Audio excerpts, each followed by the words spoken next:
So 2 days later is when our world kind of shattered. I was super pregnant and we were just so happy. We went to a doctor's appointment. The doctor just came in and he's like, I need to send you to a specialist. I mean, that day was just crazy. It was right after Mother's Day. I'm not gonna lie to y'all, I was very mad at God. I was like, God, why? It's the worst feeling in the world. You have a living human inside you, and that when that baby is born, the baby's gonna die. You know, the doctor said he was gonna live for 5 minutes, but he lived for 34 hours. And you know, Aiden had been wobbly the whole time. When that happened, like, he just left. I just wanna tell you that he's going to bless you. He's going to redeem that pain. He's going to make it worth it. And I know at the time it seems like there's no way that can happen, because that's how I felt. I was like, I don't care about anything else. I just care about having my son. God gave me that change of heart, and he said, I'm gonna make this so that you have peace and you have joy and you have love.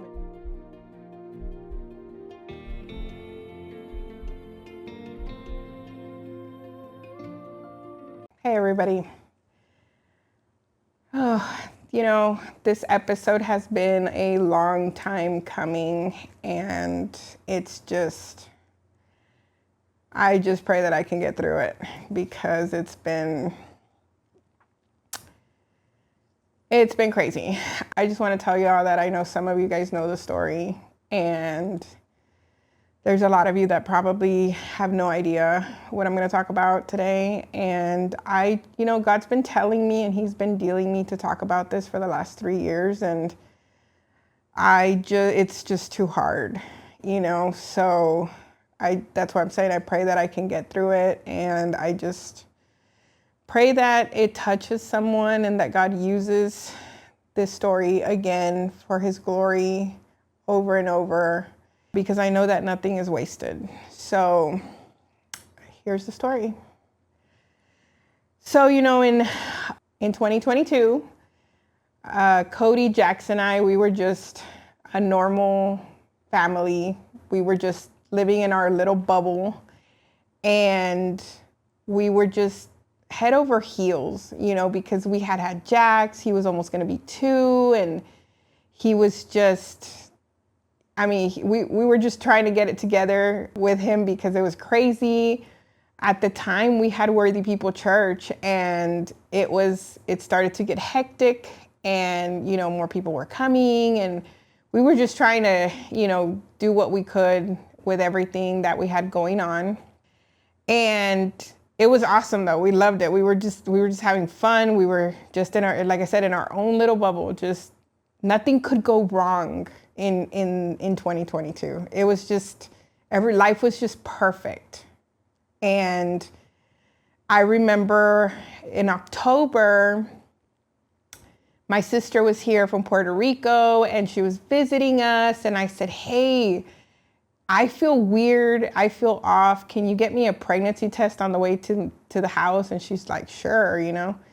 So I remember that she got here, she gave me the pregnancy test. I tested, and I was in shock that it was positive again. I mean, I was in shock. I couldn't believe it. I was like, I knew I felt off, but I wasn't sure. And I remember that I hadn't even walked out of the restroom yet, and my sister had already sent a text on the group chat with a positive pregnancy test, and everybody was already calling, and we were having a group chat. I mean, we were so excited. And a little bit of a background on that is that we had 7 years of infertility before Jax, and then we got pregnant with a son named Jake, and I lost him when I was about 14 weeks pregnant.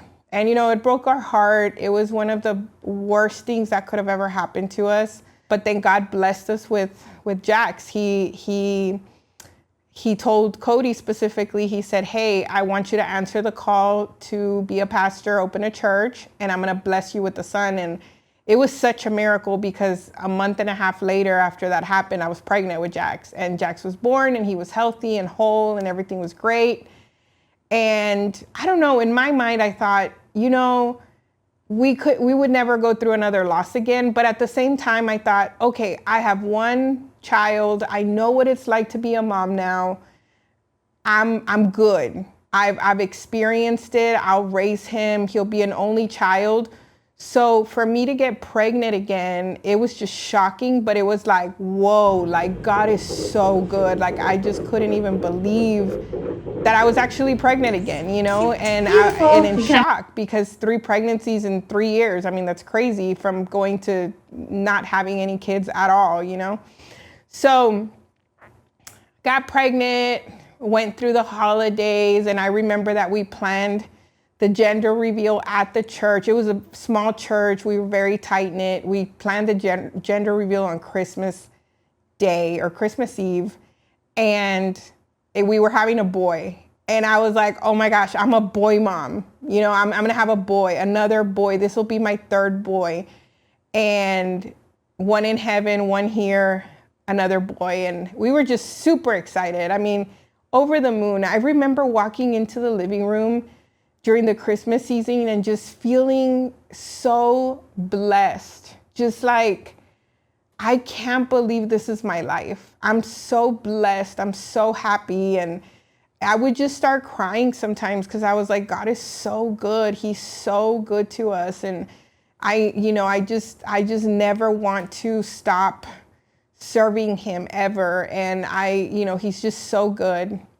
And January came along, February came along, and I remember Cody and I went to a Valentine's dinner, and I was super pregnant at that time, and I was due in June. So I was super pregnant, and we're still with the at this point 2-year-old, well 1-year-old, he's about to turn 2, and we're just so happy, right? And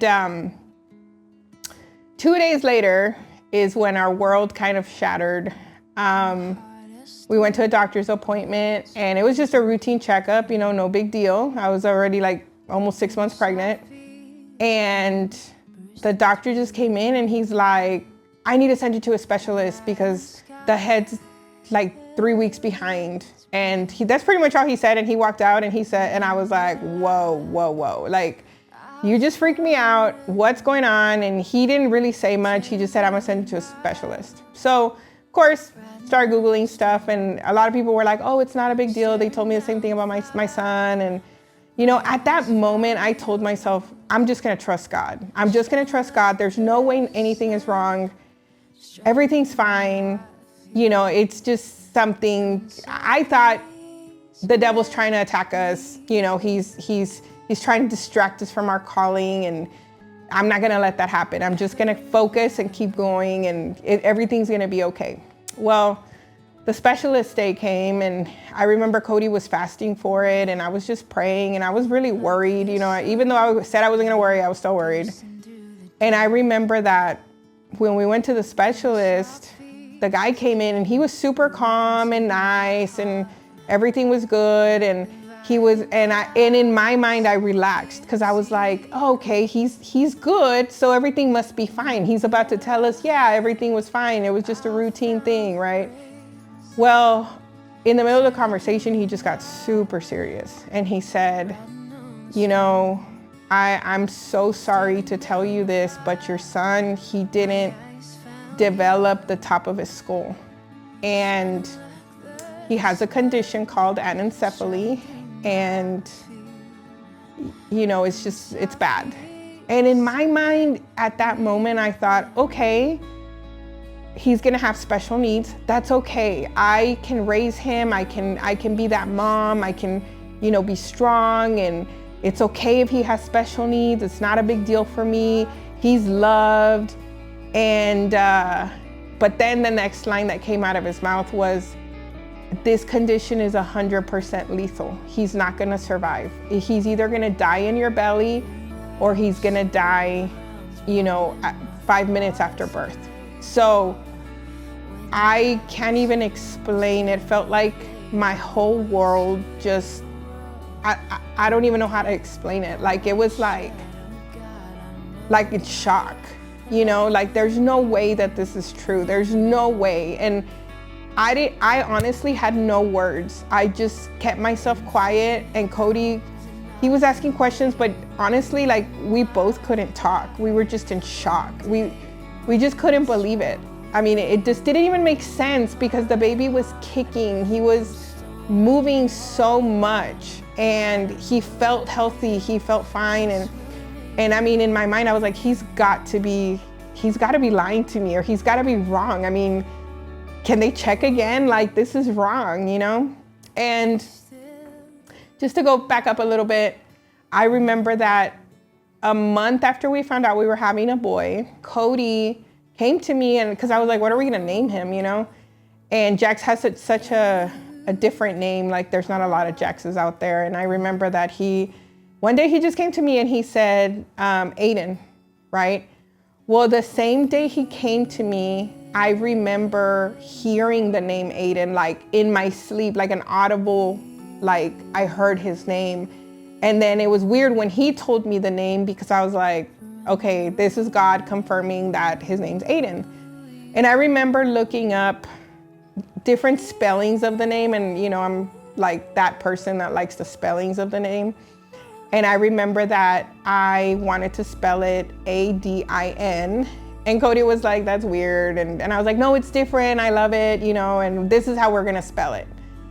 And I remember that when I looked up the meaning of his name, there's a meaning that says little fire. You know, when I was naming Aiden Little Fire, I was like, oh, he's gonna be so rambunctious because he's the second child. He's gonna be super hyper, you know, Jax is the calm one.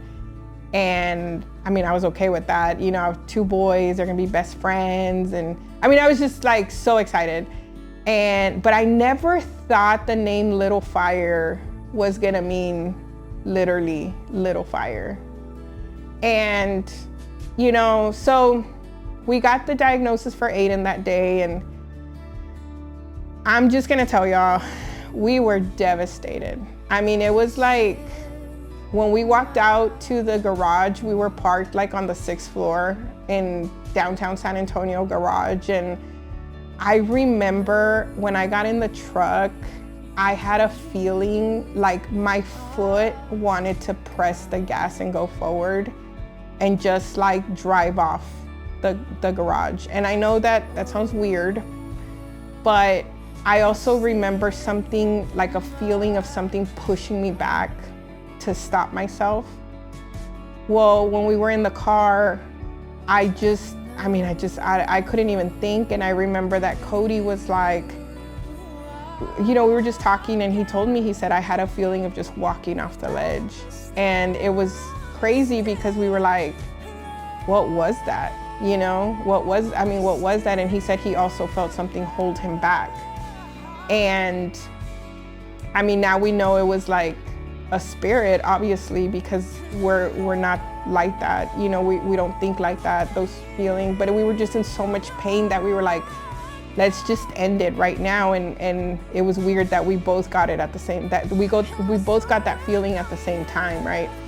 So, I mean, that day was just crazy. It was, the next weeks were crazy. You know, we had to tell our church. It was just the worst. Let me just tell y'all, it's the worst feeling in the world to know that you have a living human inside you, and that when that baby is born, it's going to die. The baby's gonna die. And there was instances where the doctors told me, hey, you can have basically an abortion, a procedure, because the baby's not gonna survive. So you shouldn't, you know, go through this. You should just get it over with and move on and help your family heal and things like that. But God was very clear with me. He was very, very clear that I was going to carry this baby until he decided to take the baby.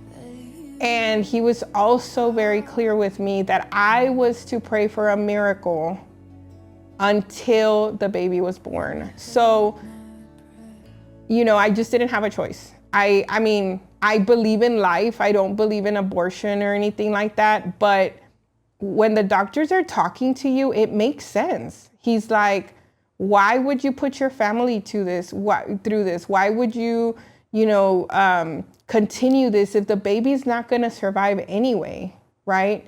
But God was very clear that he was the giver of life and that he was going to determine whether this baby lived or not. And that I was going to carry him until he decided that I was going to carry him. And I was like, I'm not going to lie to y'all. I was very mad at God. I was like, God, why would a baby go into my stomach? And why would I get pregnant? And why would he grow like this? And why would I feel him kick? And just for him to die? Like, this makes no sense. And I mean, from that point forward, it was like the darkest time I've ever had in my life. I've never had a darker time than this. And, you know, I prayed and I mean, yes, I was mad at God, but at the same time, God was all I had because my husband was also suffering and he couldn't comfort me. He needed God to comfort him too. And, you know, so that was like the moment that I was just seeking God. And I was like, I don't understand this. Like, I don't know why this is happening.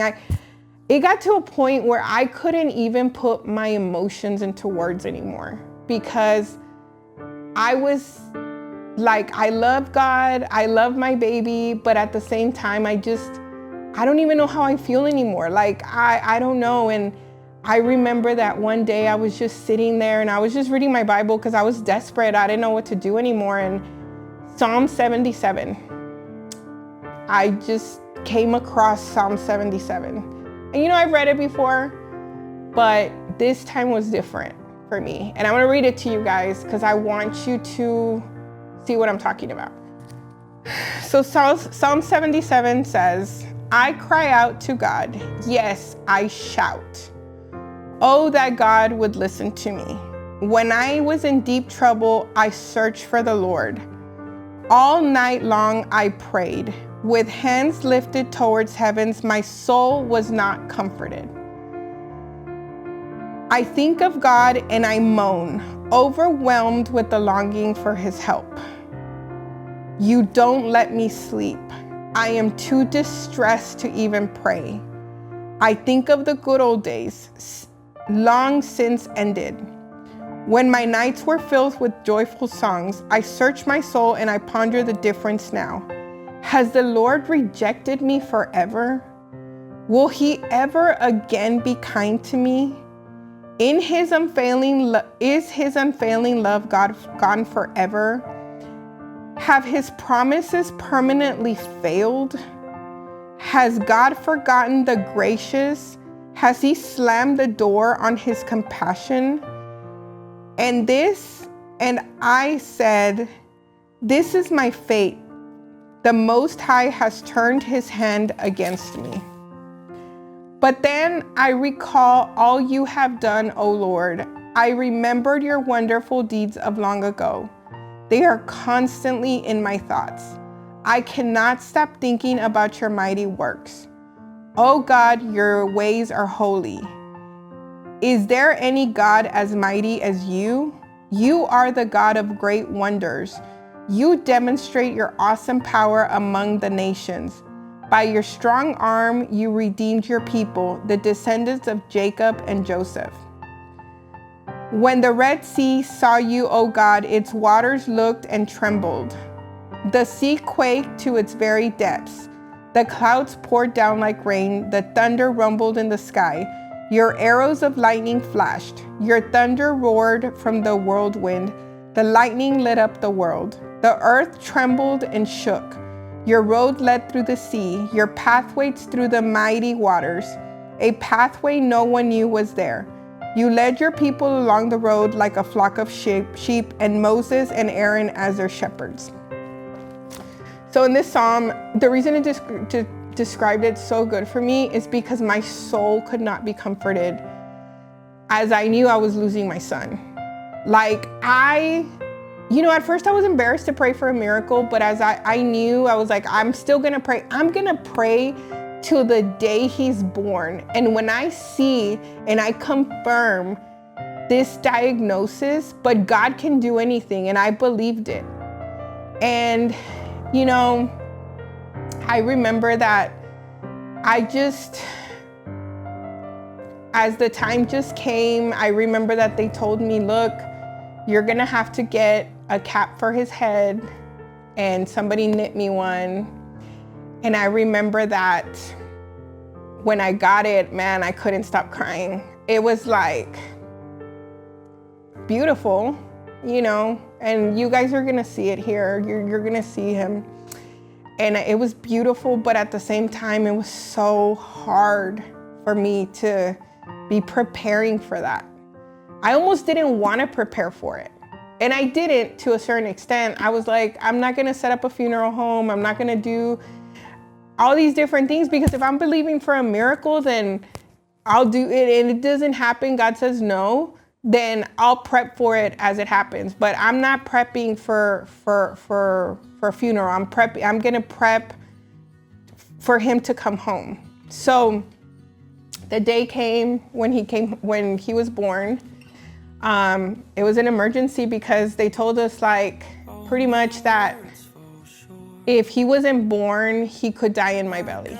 He was starting to breathe shallow, and he wasn't doing what he was supposed to do, you know, according to the scans anymore. And it was just, the day came, and I remember that, you know, I had been waiting for that day with so much anticipation, right? Like, so much anticipation. I was like, it was scary because I didn't know what the day was gonna look like. And I remember that when we got to the hospital, it was right after Mother's Day, the week after Mother's Day. And I had my C-section, the baby came out, and I remember asking Cody, I said, Cody, look at his head, make sure. And Cody was kind of stunned because he's like, I see hair, I see dark, you know? And I mean, that's how babies look when they're born. And, you know, after a while, they confirmed that, yeah, I mean, he had it. You know, he had anencephaly, and that the top of his brain wasn't there, and his skull wasn't there. But the crazy thing is that they told us he wasn't gonna speak. They told us he wasn't gonna hear. They told us that he was only gonna live 5 minutes. And this little boy came out crying. And I'm gonna show you a video of him crying. He cried, and when his cry filled that room, it was like, I mean, what else could I ask for? What am I doing out here? Like, just to be able to hear him. It took me out of my little world. And I remember that my whole family was in a room waiting, because they had told, it was called comfort care, and they were like, hey, all your family's gonna be able to come in here, and there's not gonna be visitor restrictions or anything like that. And I remember you know, when you have a C-section, they have to put you back together, right? And I remember that I wanted my family to see him so bad. I wanted them to see him alive. And so I told Cody, I said, take him to them, so that they can see him and they can spend time with him. And I'll be there, and I pray that he's still alive when I get there. And he took him, and I remember that when I got to the room, he was still alive. And they all came, all his cousins got to spend time with him. You know, they sang him songs.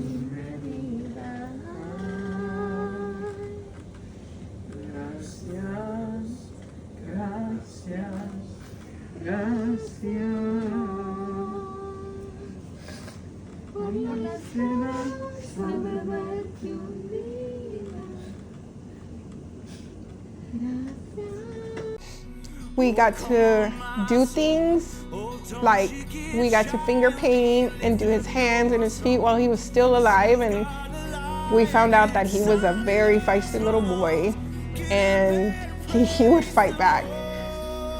He would cuddle with me. I got to carry him like a long time, and he would cry, and you know, he just did all these things that normal babies do, right? And he actually, you know, the doctor said he was gonna live for 5 minutes, but he lived for 34 hours, and we just got to do so many things with him that normal people get to do with their babies. And we made memories with him. And his cousins, you know, some of them were small, some of them were older, and they got to see him, they spent time with him, they sang to him. We just loved him the whole time. And I remember that, you know, we spent the whole day, he was born around 12, and he passed away the following, we spent like the whole day with him, like 34 hours with him. And I remember that people came to visit him. I mean, it was just amazing. Like, what else can you ask for, right? Like, what else can you ask for? And I remember that we got to sing with him. We made our memories that we make with all of our kids. And, you know, a nurse, I remember she came in and she said, and I said, do you know, like, how I just wanted to know how much longer he had, right? And she said, well, you guys are loving him so much that he doesn't want to leave, you know? And I mean, that was really hard, you know, because I mean, if all we had to do was love him, like, I would have kept him here, you know? And I remember that, you know, the following night, it was just Cody and I, and some friends came to visit us, and I was carrying him and I was falling asleep. I was so tired, I hadn't slept. And some friends came to see us, and Cody started, like, he was talking to him about heaven. And he was telling our friend, he said, I mean, yeah, you know, Aiden, he's going to heaven, and he's telling Aiden, like, man, you're going to heaven, and here I am, I live in a double wide, and you're about to go to a mansion, and you're gonna meet Jesus, or a single wide, and you're gonna meet Jesus, and it's gonna be so good. And I mean, I don't know why you wanna stay here so long, because you know, and right when that happened, they had passed him over to me so I could carry him. And when I mean, I would even say, like, he started playing the song Here As in Heaven. And you know how the atmosphere is changing now because the Spirit of the Lord is here. And I just felt this peace come over the room. I can't even explain it, but you know, Aiden had been wobbly the whole time. He had been moving and moving, and I remember that when that happened, like, he just was very peaceful. Like, he just left, you know, and he just, I mean, he was gone. Like, the nurse came and she's like, he's gone, you know. And right after that, my sister and my brother came down and, like, immediately rushed in there, and Cody prayed, and he prayed for peace, you know. And I remember that I had told my sister, I said, when he passes, I want you to take him. I want you to just right away, because I know he's not here anymore, you know, so I just don't want to hold him longer than an hour. You know, I don't want to start cradling him and things like that. And I mean, that's just me, right? And I got to spend time with him while he was alive, and I just don't want to really remember him, you know, now that his soul's not here anymore. And she took him, but I remember having this feeling of, like, give him back. But I also know that if she had given him back to me, I would have probably lost my mind and not been able to give him back. So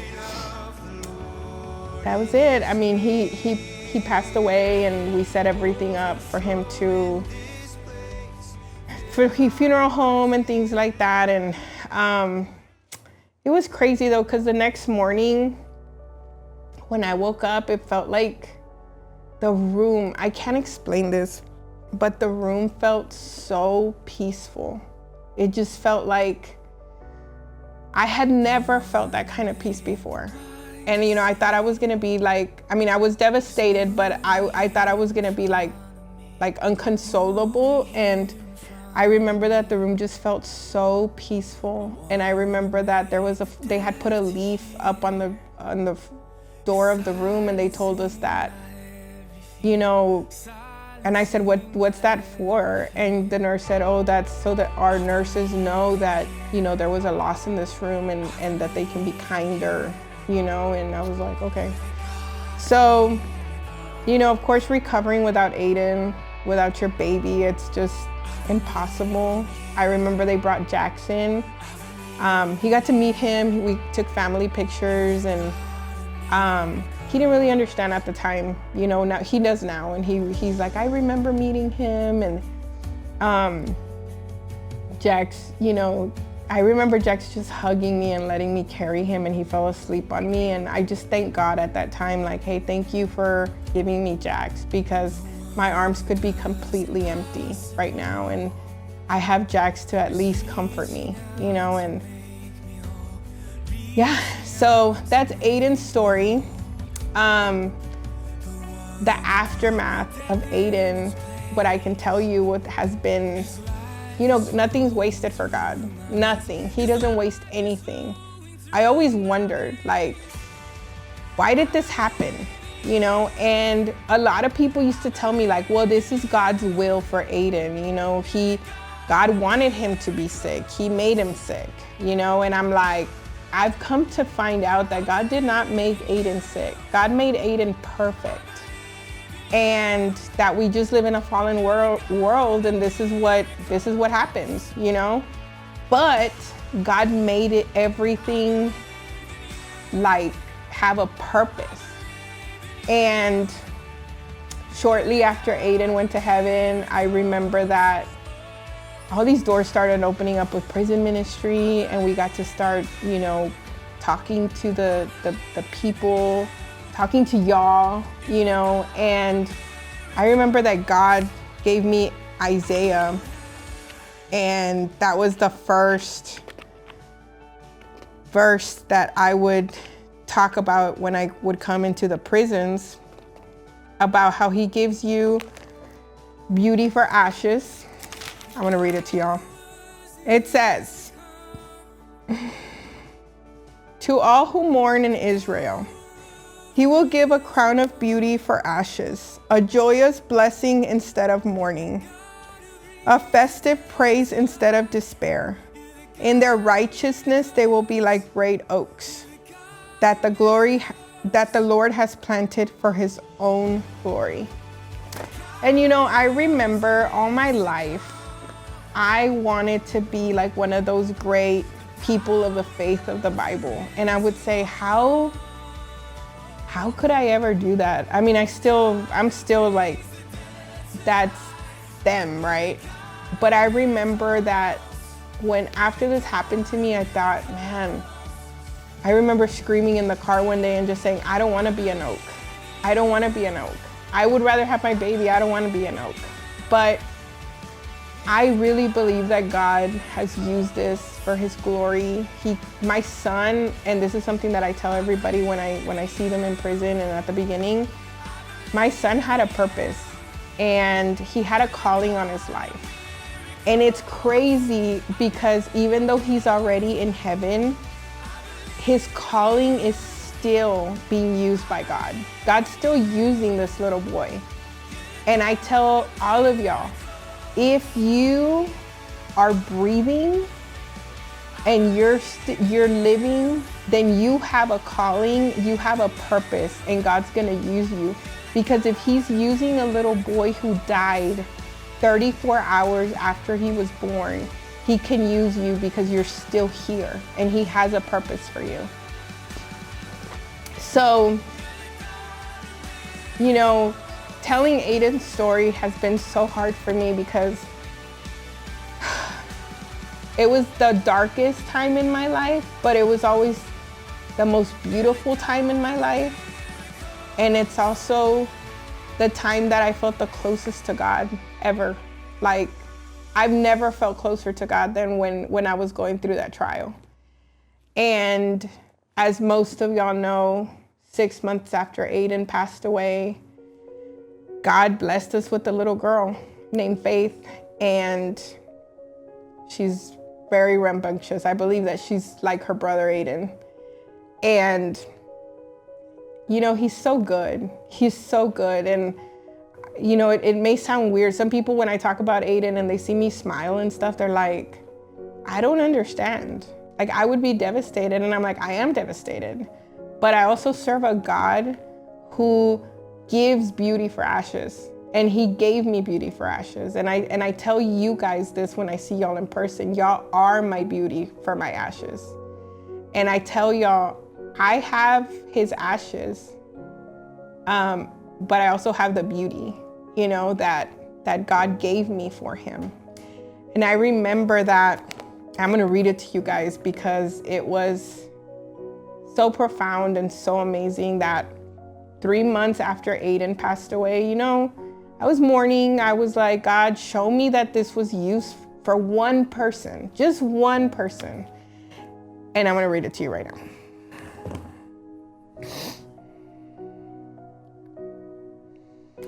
So this person wrote to me, and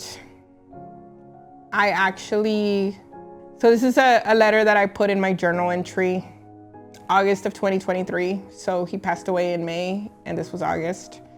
I said, the letter I have been waiting for, the answered prayer about Aiden's life being used by God for his purpose. This man wrote to us telling us that he attempted suicide and told the guard who saved him that he was wasting his time because God can't help him. But then God used us and our sweet baby Aiden to give his life to Jesus. I can't even talk about him without crying. Thank you, Jesus, for not ever going wasted. And not only do you have our little boy in heaven, you are still using his life. So the letter said, I felt true healing after I heard that y'all overcame the pain of losing Aiden at such a young age, but I didn't see any pain or depression on y'all's faces. So maybe if God would take those hurtful feelings away from you, then he can for me too. I clicked on the button and accepted Christ as my Lord and Savior today.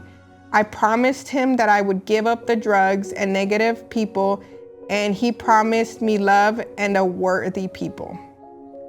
So this guy wrote to us recently, and he's still serving God, and it's 3 years later. So that makes everything worth it for us. You know, it makes Aiden's life, everything, all the pain that we went through, it makes everything worth it because God's still using our son. And I just want to tell you that nothing is wasted. It wasn't for nothing. All your pain wasn't for nothing.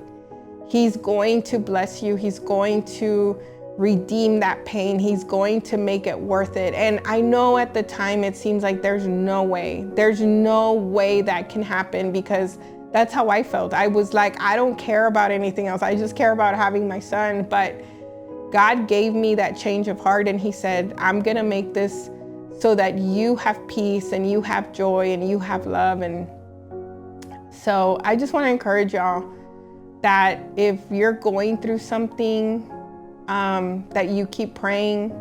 Your children, our children, that you never give up on them, that you keep praying for that miracle, whether it's because, you know, they're out there living a crazy life, or there is a diagnosis on them or something, and you know, we can't give up on our children, and we're mama bears. We're gonna fight for them. And I fought for my son, and I want y'all to know that I will fight for your kids with you too. So I love y'all. I thank y'all for listening to this podcast, and I hope that this brings a renewed hope for someone, and that God does use this for someone that feels like there's just no hope, that maybe they can't ask for a miracle. And I pray for your children. I pray that for peace over moms. I pray that God just gives everyone peace. and that able to just get some renewed hope. I love y'all.